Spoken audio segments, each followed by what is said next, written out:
దేవుని నామానికి స్తోత్రం కలుగును గాక.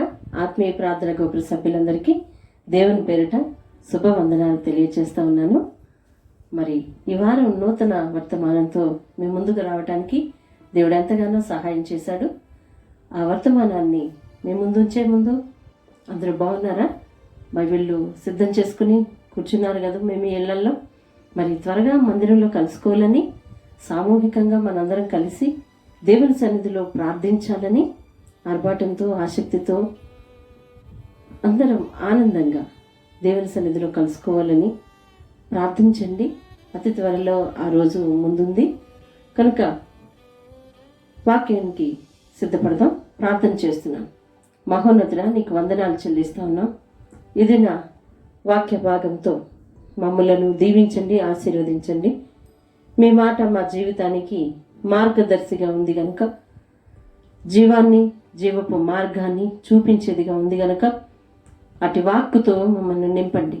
బలమైన, బలవంతులైన విశ్వాసులుగా మమ్మల్ని తీర్చిదిద్దమని యేసునామంలో అడిగి వేడుకుంటున్నాం తండ్రి. ఆమేన్, ఆమేన్. రైట్, మెట్టుకు మనందరికీ బైబిళ్ళు ఉన్నాయి. మరి పిల్లలందరికీ కూడా కొనుక్కోవాలి అని, ఖచ్చితంగా చదువు వచ్చినా చదువు రాకపోయినా బైబిళ్ళు పిల్లలకి ఉండాలి అని గతంలో సంఘంలో అందరినీ హెచ్చరించడం జరిగింది. మరి అట్టి విషయాలను జ్ఞాపకం చేసుకుని ప్రతి ఒక్కరి దగ్గర బైబిల్ ఉంచారని నేను నమ్ముతున్నాను. ఎదిగినప్పటికీ అట్లా లేకపోతే మీ ఇంటిలో ప్రతి పిల్ల దగ్గర నుంచి పెద్ద వరకు అందరికీ కూడా తనకంటూ ఒక బైబిల్ ఉండాలి. ఎందుకని అంటే క్రైస్తవ భక్తి, బైబిల్ను అనుసరించి చేసే భక్తి లోకంలోని భక్తి కంటే కొంచెం విభిన్నమైనది. ఎలా అంటే బైబిల్లో ఏదైతే వాక్యాలు రాసి ఉన్నాయో ఆ వాక్యానుసారంగా నీ జీవితాన్ని నడుచుకోవాలి. అది విధి, తప్పనిసరిగా చేయవలసిన పని అది. కనుక ఇందులో ఆజ్ఞలు అన్నివ్వండి, దీవెనలు అన్నివ్వండి, ఆశీర్వాదాలు అన్నివ్వండి, అవన్నీ కూడా నీకే. కాబట్టి వాక్కు ప్రకారం జీవించాలి. ఇది ఒక ప్రత్యేకమైన త్రోవ. కనుక ఈ ప్రత్యేకమైన త్రోవలో దేవుని చూస్తూ, దేవుని మాట వింటూ, జాగ్రత్తగా విందాం. దేవుని చూస్తూ, దేవుని మాట వింటూ నడవలసిన అవసరం ఉంది. ఒక క్రైస్తవుడు ఆత్మీయుడుగా, క్రైస్తవులందరూ ఆత్మీయులు కారసమా, ఆత్మీయుడిగా ఎదగాలి అంటే చక్కని ప్రార్థన జీవితం అవసరం. కన్నీటి ప్రార్థన చేయగలగటం, ప్రార్థనలో ఎక్కువసేపు గడపగలగటం, ప్రార్థించటం అలవాటుగా చేసుకోవటం, ప్రార్థించకపోతే ఉండలేకపోవటం, ఇటువంటి లక్షణాలు ఒక ఉత్తమమైన విశ్వాసకి ఉండవలసినవి. అలాంటి ప్రార్థనలు, కన్నీటి ప్రార్థనలు చాలామంది భక్తులు చేశారు. ప్రార్థన లేకపోతే తర్వాత తరానికి భక్తి లేదు. నీ జీవితంలో ఏ సమస్య తీర్చబడాలన్నా ప్రార్థన అతి ప్రాముఖ్యమైనది. మన జీవితంలో కొన్నిసార్లు కన్నీటి ప్రార్థన చేస్తాం, మామూలు ప్రార్థన చేస్తాం. కన్నీటి ప్రార్థన అతి ప్రాముఖ్యమైనది. కన్నీటి ప్రార్థన చేస్తే కదల్చబడని ఆటంకాలంటూ ఏం లేవు. కనుక మన జీవితంలో, మన విశ్వాస జీవితంలో కన్నీటి ప్రార్థన చాలా ప్రాముఖ్యత సంతరించుకుంటుందని నేను చెప్పటానికి ఎంతో ఇష్టపడుతున్నాను. ఏదేమైనప్పటికీ మన ఏడ్పు ఏదైతే మామూలుగా ఏడుస్తామో, మామూలుగా కన్నీరు కారుస్తామో, అది దేవుని దృష్టికి మంచిదైతే ఖచ్చితంగా దేవుడు కార్యం చేసి తీరుతాడు. నేను ఎన్నాళ్ళ నుంచో కన్నీటి ప్రార్థన చేస్తున్నానండి అని నీవు అనవచ్చు. నీ ప్రార్థన విధానంలో నువ్వు పాటించవలసిన చాలా నియమాలు, విషయాలు ఉంటాయి. దేనికోసం ఏడుపు, దేనికోసం కన్నీరు, దేనికోసం నీ కన్నీటి ప్రార్థన అనే విషయాలు చాలా ప్రాముఖ్యమైనవి. చూడండి, వాక్యంలో నెహెమ్యా గ్రంథము మొదటి అధ్యాయము నేను 3వ వచనాన్ని మీకు జ్ఞాపకం చేస్తున్నాను. వారు చెరపట్టబడిన వారిలో శేషించిన వారు ఆ దేశములో బహుగా శ్రమను నిందను పొందుచున్నారు. మరియు యెరూషలేము యొక్క ప్రాకారములు పడద్రోయబడినవి, దాని గుమ్మములో అగ్నిచేత కాల్చబడినవని నాతో చెప్పిరి. నెహమ్యా అంటున్నాడు, అక్కడికి వచ్చిన వారిని కుశలం అడుగుతున్నాడు, క్షేమ సమాచారం అడుగుతున్నాడు. ఎలా ఉన్నారు అందరూ? వీళ్ళు చెప్తున్నారు, ఎలా ఉండడం ఏంటి? యెరూషలేము పడద్రోయబడింది, దాని ప్రాకారాలు పడద్రోయబడ్డాయి, అందరూ శ్రమ పడుతున్నారు, దాని గుమ్మములు అగ్ని చేత కాల్చేశారు అని చెప్తున్నారు. ఆ వార్త విన్న తర్వాత నెహమ్యా ఏం చేశాడో 4వ వచనంలో రాసి ఉంది. ఈ మాటలు వినినప్పుడు నేను కూర్చుండి ఏడ్చి కొన్ని దినములు దుఃఖముతో ఉపవాసం ఉండి ఆకాశమందరి దేవుని ఎదుట విజ్ఞాపనము చేసి తిని. ఆ కిందన ఎట్లా ప్రార్థన చేశాడో రాసి ఉంది. దేవునికి స్తోత్రం కలుగును గాక. నెహమ్యా ఒక చెడు వార్త వినిన తరువాత, యెరూషలేము బాగోలేదు, ఆ ప్రాంతం వారు బాగోలేదు, శ్రమ నొందుతున్నారు, బాగా నిందలు అవమానాల్లో ఉన్నారు, దాని ప్రాకారాలు పడగొట్టేశారు, పాడైపోయింది, ఇన్నాళ్ళలా లేదు, ఇన్నాళ్ళటి క్షేమం లేదు, ఇన్నాళ్ళటి ప్రశాంతత లేదు, ఇన్నాళ్ళటి జీవితం లేదు అక్కడ అని వారు చెప్పినప్పుడు నెహమ్యా ఏం చేశాడో తెలుసా? వెంటనే ఈ మాటలు వినినప్పుడు నేను కూర్చుండి ఏడ్చి కొన్ని దినములు దుఃఖముతో అనగా కన్నీటితో ఉపవాసం ఉండి ఆకాశమందరి దేవుని ఎదుట విజ్ఞాపన చేశాడట. ఇతడు కన్నీటి ప్రార్థన చేస్తూ ఉన్నాడు. దేనికోసం? యెరూషలేము క్షేమం కోసం, దేవుని మందిర క్షేమం కోసం. దేవుని జనము శ్రమ పొందుతున్నారని, తన ప్రాంతవాసులు, తన సంఘవాసులు శ్రమ పొందుతున్నారని తెలిసి ఏడ్చి ప్రార్థన చేస్తా ఉన్నాడట. కన్నీటి ప్రార్థన. ఇతరుల సమస్యలు వినినప్పుడు స్పందించే మనస్సు ఒక సాధారణ విశ్వాసిగా నీకుండాలి. సమస్య వారింటిలోదే, సమస్య వారి ప్రాంతంలోదే. సమస్య మన దాకా రాలేదు, మన ఇంటికి రాలేదు. మన ఇంట వంట అటువంటి కష్టాలు పడకపోవచ్చు, కానీ ఒక వ్యక్తి జీవితంలో లేదా ఒక ప్రాంత జీవితంలో, ఆ ప్రాంత వాసుల జీవితాలలో, ఆ ప్రాంతంలో కూడా అటువంటి విపత్తు వాళ్ళు ఎప్పుడు చూసి ఉండకపోవచ్చు, అటువంటి శ్రమను వాళ్ళు కూడా ఎప్పుడు చూసి ఉండకపోవచ్చు. కానీ నేడు ఆ ప్రాంతంలో ఆ భయంకరమైన వాతావరణం చోటు చేసుకుంది, లేదా ఆ కష్టం చోటు చేసుకుంది, లేదా వాళ్ళ జీవితంలో శ్రమ చోటు చేసుకుంది అని నువ్వు వినినప్పుడు, నీవెవరివైనా సరే, ఆ వ్యక్తులతో నీకు సంబంధ బాంధవ్యాలు లేకపోయినా సరే, ఒక సాధారణ విశ్వాసగా నీవు చేయవలసిన పని ఏమిటి అంటే, నీ కష్టంగా భావించి, నీ శ్రమగా భావించి ప్రార్థన చేయాలి, కన్నీటి ప్రార్థన చేయాలి. ఆ సమస్య నీదిగా భావించాలి. నీ వీధిలోనో లేకపోతే నీవున్న ప్రాంతంలో ఎక్కడైనా ఎవరింటికైనా ఒక నష్టం జరిగింది, ఒక ప్రాణ నష్టమని, ధన నష్టమని, మరి ఏ విధమైన పరువు నష్టమని ఏదైనా జరిగింది అంటే దాన్ని నువ్వు కథలుగా కూర్చొని చెప్పుకోవటం కాదు, కానీ వింత విడ్డూరం అన్నట్టు చెప్పుకోవడం కాదు, కానీ అందరికీ తెలిసేలా చూడటం కాదు, కానీ సమస్య నీదిగా భావించి ప్రార్థన చేసే ఒక ఉత్తమ లక్షణం నువ్వు నేర్చుకుంటే నువ్వు ఉత్తమమైన విశ్వాసివి దేవుని దృష్టిలో. అంతే. ఎవరు చూస్తారు నువ్వు చేసిన ప్రార్థన? ఎవరికి తెలిసేలా చేయాలి? ఎవరు మెచ్చుకోవాలి నీకు? ప్రభువు మెచ్చుకున్నవాడే యోగ్యుడు.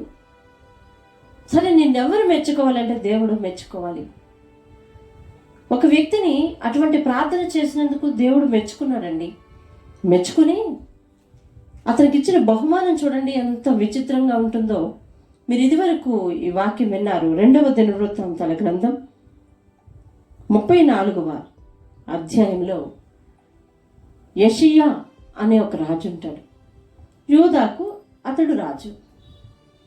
అతనికి దేవుని మందిరంలో ఒక గ్రంథం దొరికాక ఆ గ్రంథంలో రాసి ఉన్న సంగతులన్నీ చదివి, అయ్యో ఇటువంటి దేవుణ్ణి మనం ఆరాధించలేదే, దీని అంతం ఏమవుతుంది, మనం దేవుని మాట విననందుకు ఎలాంటి కష్టాలు పడతాము అని చెప్పి ఒక స్త్రీ ప్రవక్త దగ్గరకు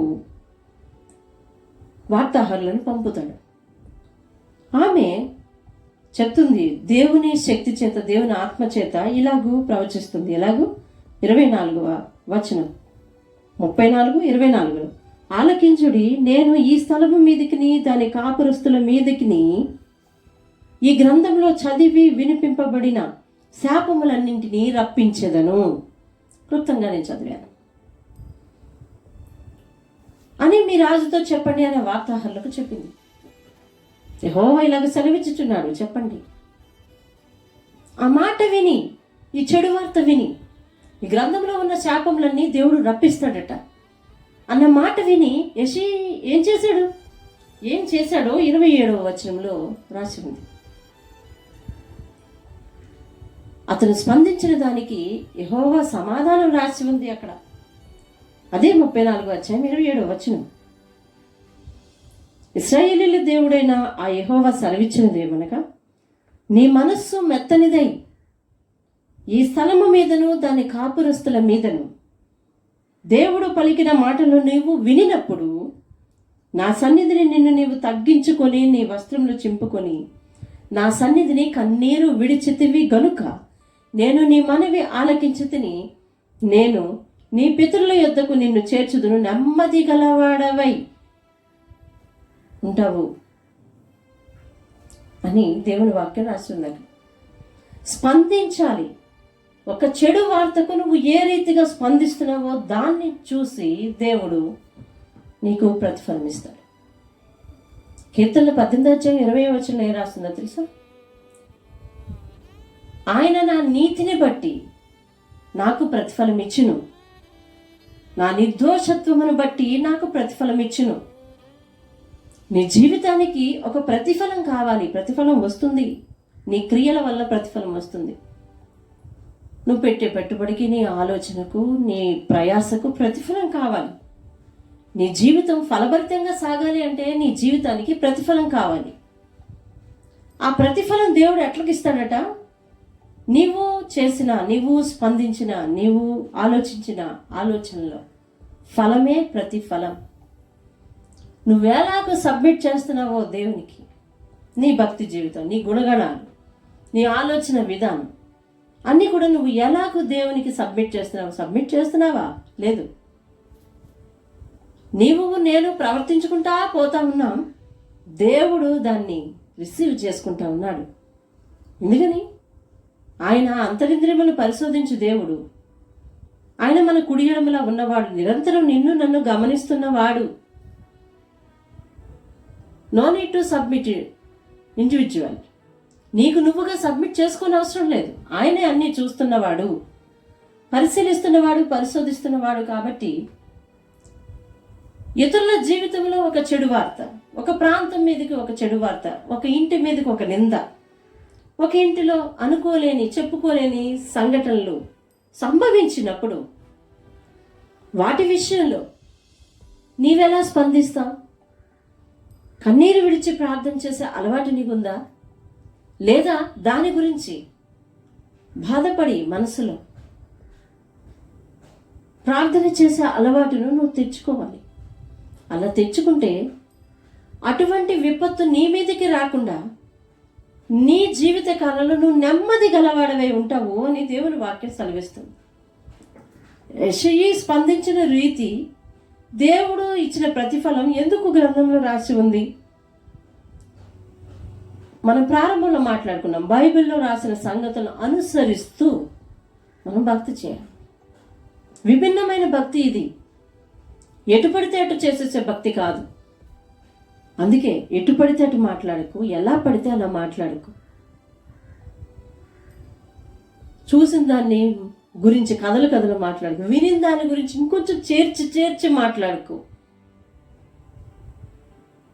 నీ సమయాలు ఎట్లా గడుపుతున్నావో దేవుడు ఖచ్చితంగా లెక్క వేసే దేవుడు. యెషయా మాట విన్న తర్వాత మనస్సు మెత్తనిదై ఉపవాసం ఉండి సన్నిధిని నువ్వు తగ్గించుకొని వస్త్రములో చింపుకొని నా సన్నిధిని కన్నీరు విడిచితివి గనుక నీ మనవి ఆలకిస్తున్నాను. నీకు నీ జీవిత కాలంలో నీ పితరుల యొద్దకు నెమ్మది కలవాడవై సమాధిలో చేర్చబడుదువు. ఈ స్థలం మీదకి కాపురస్తుల మీదకి వచ్చే విపత్తును కనులారా చూడవు. అలా ఆ విపత్తును చూసే దౌర్భాగ్యం నీకు పట్టదు. నువ్వు సేఫ్టీగా ఉంటావు అని దేవుడు సెలవిస్తా ఉన్నాడు. ఎలా వచ్చింది అంతటి ఆశీర్వాదం? ఒక చెడు వార్తకు స్పందించే తీరును బట్టి వచ్చింది. మొదట నీ మనస్సు ఎట్లా ఉందో ఒకసారి ఆలోచించు. ఇతరుల జీవితాల్లో కొన్ని వార్తలు వింటున్నప్పుడు నువ్వు స్పందించే తీరేంటి? ఎలా స్పందిస్తుంటావు? కొంతమంది గురించి వింటూ ఉన్నప్పుడు దేవుడు తిన్నగా చూశాడులే, వారి గతంలో ఎట్లాంటి కార్యాలు చేశారనుకుంటున్నావు, అందుకే ఈ ప్రతిఫలం వచ్చింది, సరిగ్గా జరిగిందిలే అని తీర్పు తీరుస్తుంటావు. నువ్వెవరివి అట్లా తీర్పు తీర్చడానికి? తీర్పు తీర్చేవాడు ఒక్కడే, అతడే దేవుడు. నీకు ఆ రైట్ లేదు, విమర్శించే రైటు, అందుకే జరిగింది అని చెప్పే రైటు, వాళ్ళ క్రియల ఫలితం వారి మీదకి వచ్చింది అనే రైటు మనకి లేదు. చేతనైతే ప్రార్థించాలి, ప్రార్థించే విశ్వాసిగా మారాలి. దేవుడు ఈ వాక్య ఉద్దేశంలో వాక్యానుసారంగా ఆయన ఉద్దేశాలు బయలుపెడుతున్నాడు. ఎట్లా? నువ్వొక ప్రార్థనా పరురాలుగా, నిస్వార్థమైన ప్రార్థనా పరురాలుగా, నిస్వార్థమైన ప్రార్థన పరుడిగా మారాలి. మీకోసం నేను ప్రార్థించాను అన్న విషయం చెప్పిన చాలు, వారు విననక్కర్లే, చూడనక్కర్లే. ఇతరుల గురించి స్పందించే తీరు ఎట్లా ఉందో దేవుడు నిన్ను ప్రశ్నిస్తున్నాడు. అతడు కన్నీరు విడిచి ప్రార్థన చేశాడు కాబట్టి అతని జీవితానికి చక్కని ఆశీర్వాదాన్ని పొందాడు.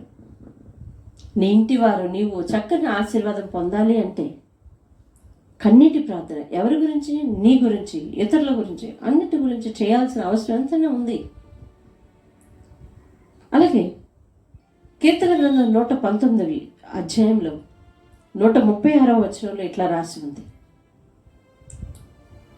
జనులు ధర్మశాస్త్రమును అనుసరింపకపోయినందుకు నా కన్నీరు ఏరులై పారుచున్నది అని దావీదు రాస్తాడు. ఈ ప్రజలందరూ ధర్మశాస్త్రాన్ని అనుసరించట్లేదు, వాక్యాన్ని అనుసరించట్లేదు, వాక్య ప్రకారం జీవించటం లేదు. వాక్యం ఒకలాగా చెప్తుంటే వారి ప్రవర్తన ఒకలాగా ఉంది.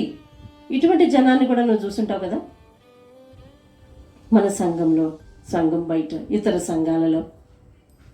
అరే, వాక్యము చేయకూడని పనులను వివరించిందే, కానీ సహోదరుడు అటువంటి పనిలోనే ఉన్నాడే, సహోదరి అటువంటి పనిలోనే ఉంది, అటువంటి మాట తీరులోనే ఉంది అని చెప్పి నువ్వు ఎన్నోసార్లు మాట్లాడుకున్నావు. వారు సరిగా ప్రవర్తించకపోయినందుకు ఆ కాపరిని తిట్టుకున్నాం మనం కదా. ఆ కాపరి నడిపింపట్ట ఉంది అని అనుకున్న సందర్భాలు ఏమైనా ఉన్నాయేమో ఒకసారి తరచి చూడు. అటువంటి వారు కనపడినప్పుడు నువ్వేం చేయాలి? కన్నీటి ప్రార్థన చేయాలని దేవుని వాక్యం సెలవిస్తుంది. ఆ భక్తుడు చేశాడు, దావీదు. అరే, నేను ధర్మశాస్త్ర ప్రకారం, గ్రంథం ప్రకారం, బైబిల్ ప్రకారం ప్రవర్తించకపోతే నీకే, నీవు ధర్మశాస్త్ర ప్రకారం ప్రవర్తించకపోతే నాకే, అలా అనుకుంటూ పోతే అందరం కలిపి ఆ నరకంలో పడతాం.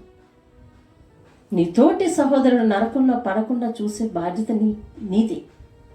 అందుకే ఆ సహోదరునితో నీకు పరిచయాన్ని దేవుడు ఏర్పాటు చేశాడు.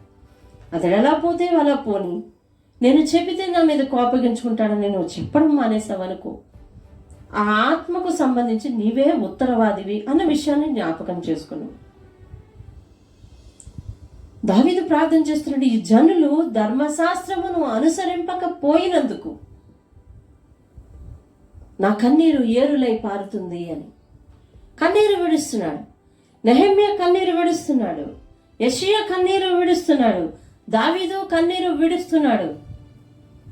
అలాగే ఇర్మియా గ్రంథం చూడండి, 13-17 మీకు వీలుంటే తీయండి, లేకపోతే వాక్యాన్ని జాగ్రత్తగా ఆలకించి గమనించండి. 13-17 ఇర్మియా ఇట్లాగ మాట్లాడుతున్నాడు. మాట వినని వారి గర్వం వలన, నేను ఆ వాక్యాన్ని మీకు జ్ఞాపకం చేస్తున్నాను చూడండి. ఇర్మియా గ్రంథం 13-17 అయినను మీరు ఆ మాట విననల్లని ఎడల మీ గర్వమును బట్టి నేను చాటున ఏడ్చుదును. కాపరి ఏడుస్తున్నాను. ఈరోజు కాపరులు ఎంతమంది కన్నీటి ప్రార్థన సంఘం కొరకు చేసేవారు ఉన్నారు? సంఘము అవిధేయత స్థితిని బట్టి, సంఘ కుటుంబాల అశాంతిని బట్టి కన్నీటి ప్రార్థన చేసే కాపరిని పట్టుకొని ఉండటం ఎంతో ఆశీర్వాదకరం. మీకు తెలుసు, సన్నిధిలో అందరి సమస్యలను లిస్ట్ అవుట్ చేసి మరి మీ ప్రార్థన సమయం కంటే ముందుగానే లేచి దేవుని సన్నిధిలో మొర్రపెట్టడం జరుగుతుంది. బాధ్యత కలిగి నీ బిడ్డల కోసం, నీ కోసం ప్రార్థించే సంఘ కాపరిని, సంఘాన్ని పట్టుకుని ఉండటం నీకు ఆశీర్వాదకరం, అనుసరించటం నీకు ఆశీర్వాదకరం. ఇర్మియా చాటున ఏడుస్తున్నాడట. అయినను మీరు ఆ మాట విననల్లని ఎడల, వినకపోతే మీ గర్వమును బట్టి. కాపరి చెప్పే మాట వింటున్నావా, వింటలేదా? ఒకప్పుడు విన్నావు, ఇప్పుడు వింటలేదా? లేదా ఒకప్పుడు వినలేదు, ఇప్పుడు వింటున్నావా? ఏదైనప్పటికీ నీ స్థితిని బట్టి దేవునికి స్తోత్రం. దేవుడు ఇప్పుడు మాట్లాడుతున్నాడు, జాగ్రత్తగా విను. కాపరి ఎవరైనా ఇర్మియా ఆకారానికి చాలా అంత వర్ణించగలిగిన అందం కలిగిన వాడు కాదు. కానీ అతడు జనం గురించి బాధ్యత కలిగి ఏడ్చాడు. అతన్ని అనేక మంది అనుసరించారు. నీ కాపరి నీకంటే చదువులోనో, మరేదో విషయంలో తక్కువ కావచ్చు, వయసులో తక్కువ కావచ్చు, ఏదైనా కానీ కాపరి మాట వినడం నీకు ఆశీర్వాదకరం. ఎందుకనగా నీ ప్రవర్తన బట్టి, నీ తీరును బట్టి, నీ సమస్యలను బట్టి కన్నీరు కార్చి బాధ్యతగా ప్రార్థించే కాపర్లు. ఇర్మియా చాటును ఏడుస్తున్నాడు, కన్నీటి ప్రార్థన చేస్తున్నాడు.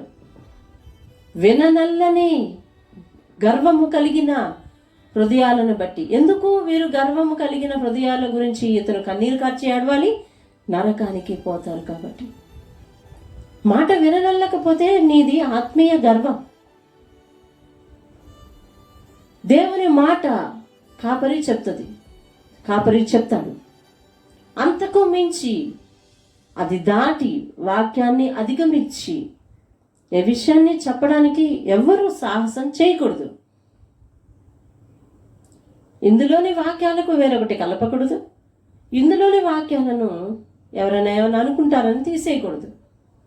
కనుక వాక్యానుసారంగా నేను నడిపిస్తూ ఉన్నప్పుడు దేవుని మాట వాక్యమే దేవుడు. కనుక నువ్వు వాక్యాన్ని అనుసరించకపోతే, కాపరి మాటను అనుసరించకపోతే దేవుణ్ణి తృణీకరిస్తున్నావు, వాక్యాన్ని తృణీకరిస్తున్నావు, కాపరిని తృణీకరిస్తున్నావు, సంఘ కట్టుబాట్లను తెంపుతున్నావు.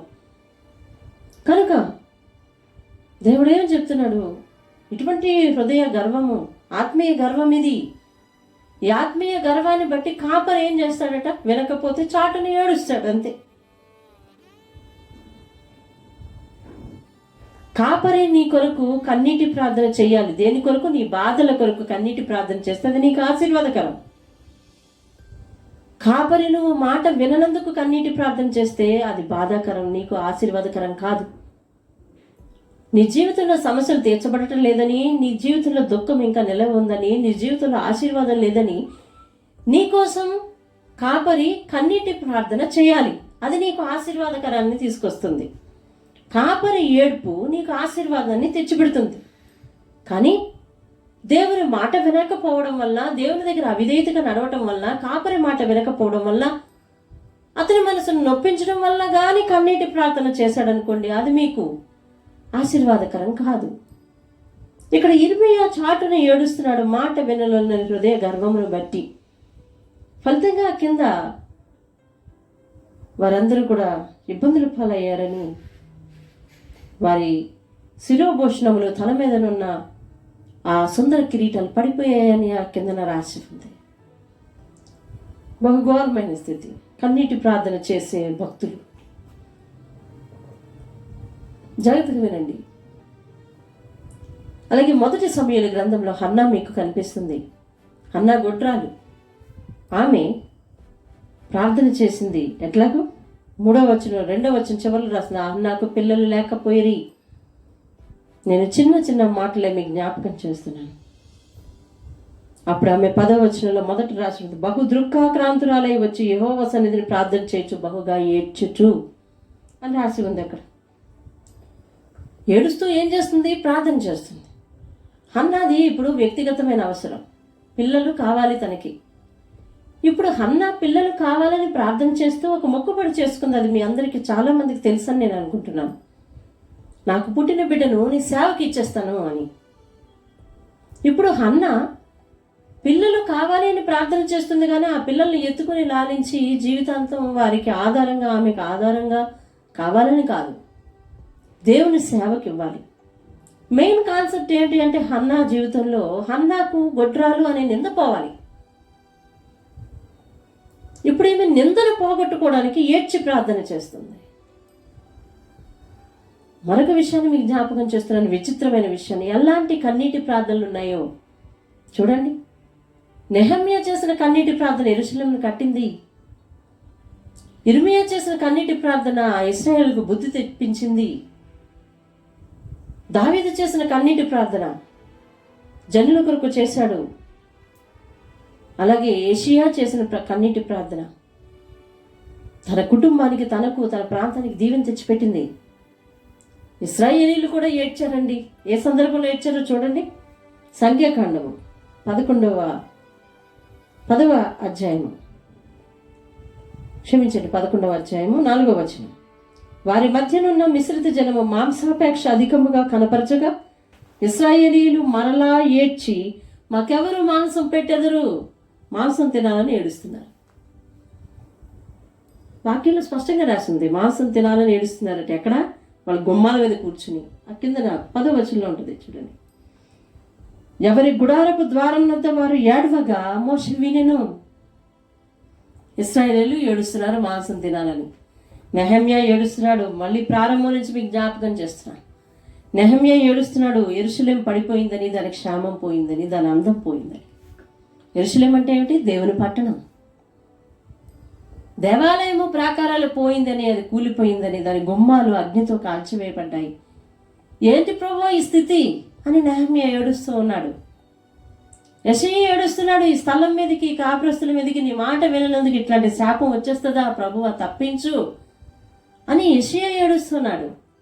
దావీదు ఏడుస్తున్నాడు, ఏంటి ప్రభువా వీళ్ళు బైబిల్లో ఇంత చక్కని ఆజ్ఞలు, మాటలు, ఆశీర్వాదాలు వస్తాయి అని ఆజ్ఞలు రాసి పెడితే ఈ జనులు నీ ధర్మశాస్త్రాన్ని అనుసరించట్లేదు ఏంటి ప్రభువా అని ఏడుస్తూ ఉన్నాడు. ఇర్మియా ఏడుస్తున్నాడు, ఏంటి ప్రభువా వీరి మనస్సు ఇంత కఠినమైపోయింది, నీ మాటలు వింటలేదు, వెనక శాపం తెచ్చుకుంటున్నారు, ఏంటి వీళ్ళ హృదయ గర్వం, ఆత్మీయ గర్వం అని చెప్పి మార్పు లేని జనం కోసం ఏడుస్తున్నారు. హన్న ఏడుస్తుంది, తన నింద పోవాలని ఏడుస్తుంది. ఇశ్రాయేలు ఏడుస్తున్నారు, మాంసం తినలేకపోయామని ఏడుస్తున్నారు. నీవు ప్రార్థన చేస్తావు కదా, దేనికోసం ప్రార్థన చేస్తావు? ఏం కావాలని ప్రార్థన చేస్తావు? అది లేకపోతే ఏమైనా చనిపోయే పరిస్థితి ఉందా? దేనికోసం ఏడుస్తుంటావు? నీ స్నేహితులు సాధించింది నువ్వు సాధించలేకపోయినందుక? నీ పొరుగువారు కలిగి ఉన్నవి నువ్వు కలిగి లేకపోయినందుక? నీ పొరుగువారు ఆశీర్వాదం నీకు రాలేనందుక? నీ పొరుగు వారికి ఉన్న మంచి పేరు నీకు రాలేనందుక? ఏ విషయంలో ఏడుస్తూ ఉంటావు? నీకు ఈ అలవాటు ఉందా?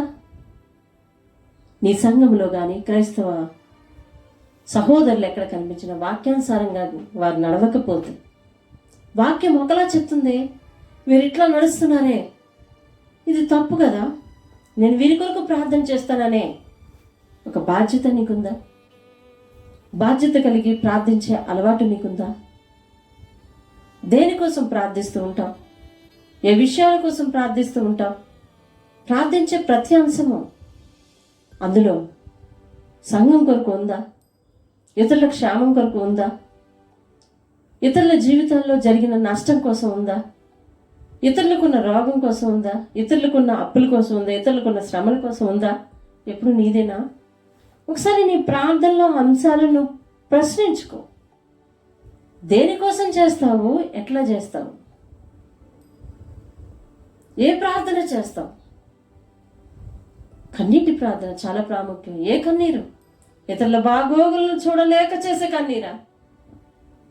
లేదా ఇతరులన్న మాటలను తలుచుకొని ఏడ్చే కన్నీరా? ఏ కన్నీరు? లేదా ఎంతసేపు క్రీస్తు చేసిన త్యాగం కోసం, ప్రభువా నువ్వు నా కోసం సిలువ ఎక్కావు ప్రభువా, నా కోసం ప్రాణాన్ని పోగొట్టుకున్నావు ప్రభువా, నీదెంత త్యాగం ప్రభువా అంటావు. నీకు ఎట్లా వస్తుందో అక్కడ కన్నీరు. కానీ అటు తర్వాత వచ్చి నీలాగా మాట్లాడే వ్యక్తి ఉండడు, నీలాగా ప్రవర్తించే తీరు ఉండదు, నీలాంటి నిర్ణయాలు ఎవ్వరు తీసుకోరు. నీవు అనుకుంటావు నేనెవ్వరు గమనించలేదు, నన్నెవరు గమనించలేదని. దేవుడు అందుకే చెప్తున్నాడు, నా కోసం ఏడవద్దు, మీ పిల్లల కోసం మీకోసం ఏడ్చుకోండి అని. మనం చూపించే ప్రేమ జాలి కాదు ఆయన కోరుకున్నది, ఒక క్రమంతో కూడిన జీవితం. ఆయన నీకోసం దెబ్బలు తిన్నది నీ క్షేమం కోసం. ఆయన నీకోసం ముళ్ళ కిరీటం పెట్టుకున్నది నీ తలంపుల కోసం. ఆయన వీపు కొరడాలతో దున్నబడింది నీ చెడు నడతల కోసం, నీ తప్పుడు నిర్ణయాల కోసం. మొత్తం నీకోసమే ఆయన అట్లాగా హింసించబడ్డాడు. నిరపరాధి అయిన అతడు అపరాధిగా మార్చబడ్డాడు. సొగసు స్వరూపము కలిగిన వాడు కురూపిగా మారిపోయాడు.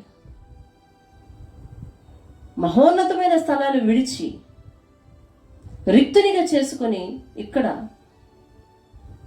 రక్తసిక్తము కలిగిన దేహంతో ఆకాశానికి భూమికి మధ్య వేలాడుతున్నాడు. ఏది నీలో మార్పు? అటువంటి దృశ్యాలు చూసినప్పుడు కళ్ళు తిప్పుకుంటావు, చూడలేకపోతున్నానని. అటువంటి దృశ్యాలు చూసినప్పుడు నీ గుండె చలిస్తుంది, నీ హృదయం చలిస్తుంది. ఒక మనిషిగా ఉన్న మనిషిని ఇంతగా చిత్రహింసలు పెట్టడమా?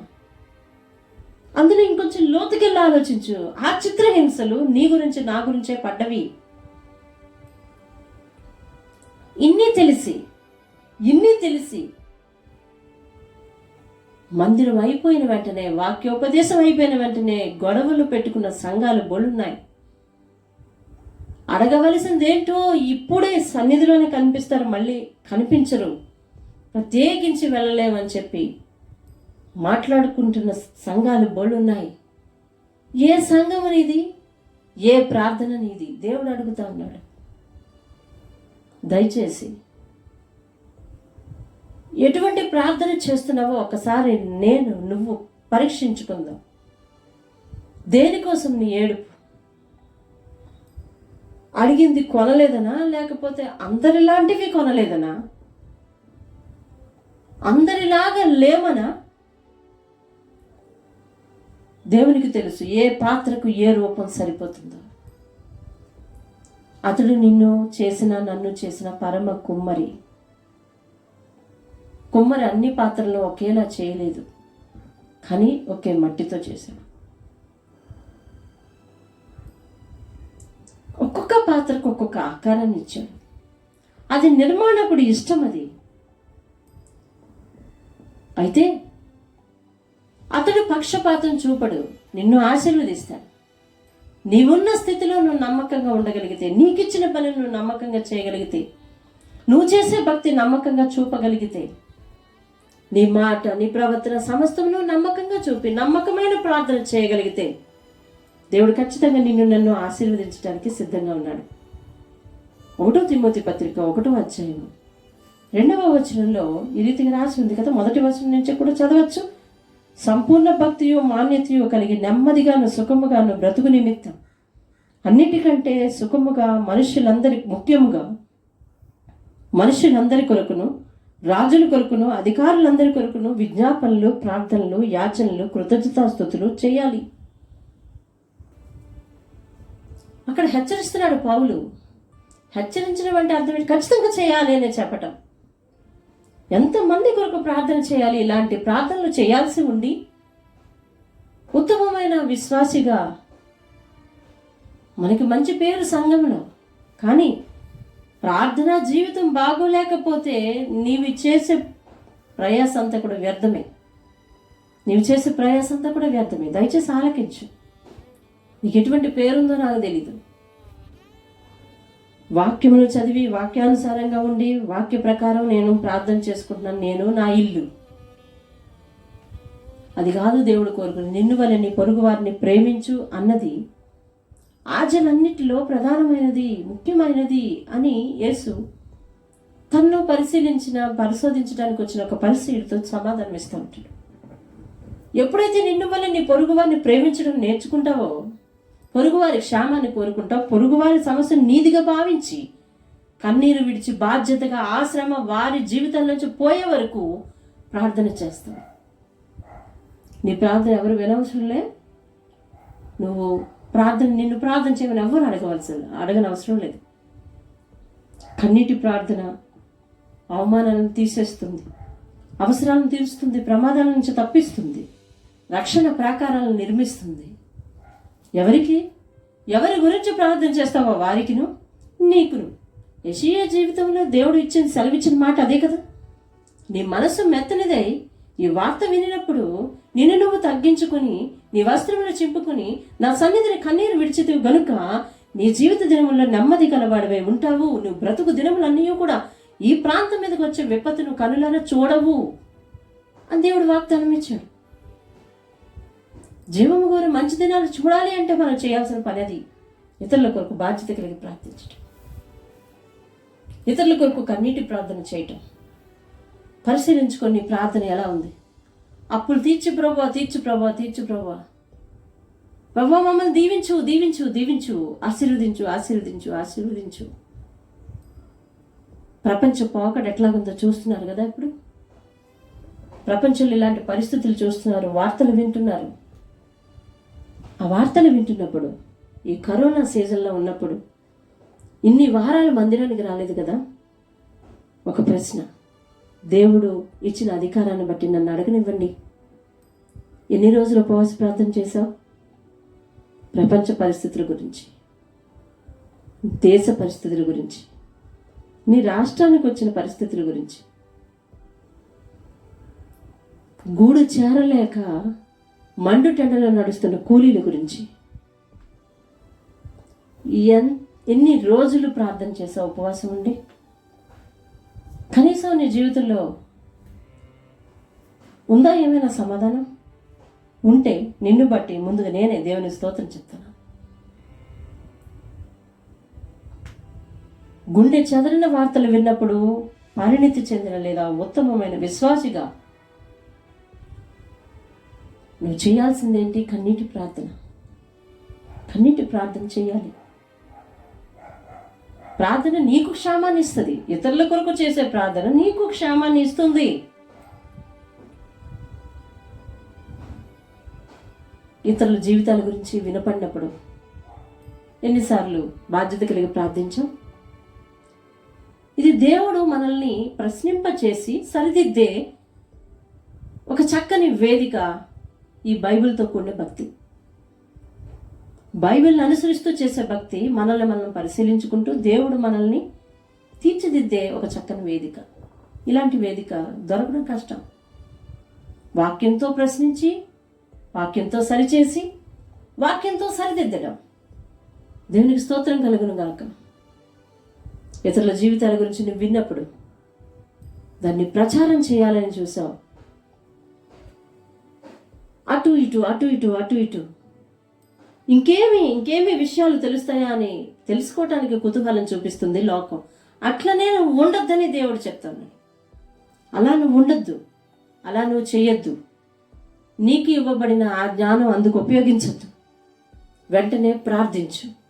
ప్రార్థనా శక్తిని కలిగి ఉండు. సమస్య నీదిగా భావించు. ఆ సమస్యలో నువ్వు ఉన్నట్టు ఊహించు.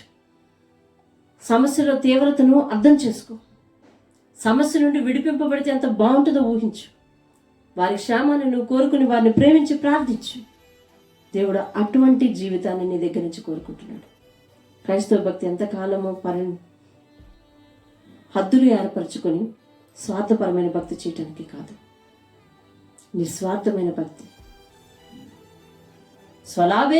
స్వలాభాపేక్ష లేకుండా చేసే భక్తి ఈ భక్తి. దయచేసి దేవుడు ఈ వారం నిన్ను నిస్వార్థమైన కన్నీటి ప్రార్థన చేసే ఉత్తమ విశ్వాసిగా నిన్ను చూడాలని ఆశిస్తున్నాడు. అటువంటి పరిణితిని నువ్వు నేను సంపాదించుకుందాం. ఇప్పుడు మీ ముందుంచిన నెహమ్యా, యేషియా, దావీదు, ఇర్మియా, మీరు ఎవరి గురించి ప్రార్థన చేశారో ఒకసారి చూడండి. హన్నా ఎందుకోసం చేసింది, ఇశ్రాయేలు ఎందుకోసం ఇచ్చారు, ఎవరిలా ఉంటే బాగుంటుందో ఆలోచించండి. దేవుని ఉద్దేశం ఏమిటి? నిన్ను ఒక బలమైన కన్నీటి ప్రార్థన చేసి ఉత్తమమైన విశ్వాసిగా నిన్ను చూడటమే లక్ష్యం. అలా మారాలని నీ దగ్గర నుంచి ఒక మార్పును ఆశిస్తున్నాడు. ఆ మార్పును దేవునికి చూపిద్దాం. దేవుని దగ్గర నుంచి ఆశీర్వాదాలను పొందుకుందాం. నాతో కలిపి ప్రార్థించండి. మహోన్నతుడా, నీ బంగారు పాదాలకు వందనాలు చెల్లిస్తా ఉన్నాను. మా జీవితంలో నాయన నిన్ను వల్ల నీ పొరుగువారిని ప్రేమించు అన్న ఆజ్ఞ ప్రకారం, అలాగే మాన్యత కలిగి తండ్రి క్షేమంగా బ్రతుకు నిమిత్తం, నెమ్మదిగా మా జీవితాల్లో ఉండు నిమిత్తం, ఇతరుల బాధలను, ఇతరుల ఇబ్బందులను నాయన మావిగా భావించి కన్నీటి ప్రార్థన చేసే పరిణితిలోనికి వాక్యం విన్న ప్రతి ఒక్కరిని నడిపించు.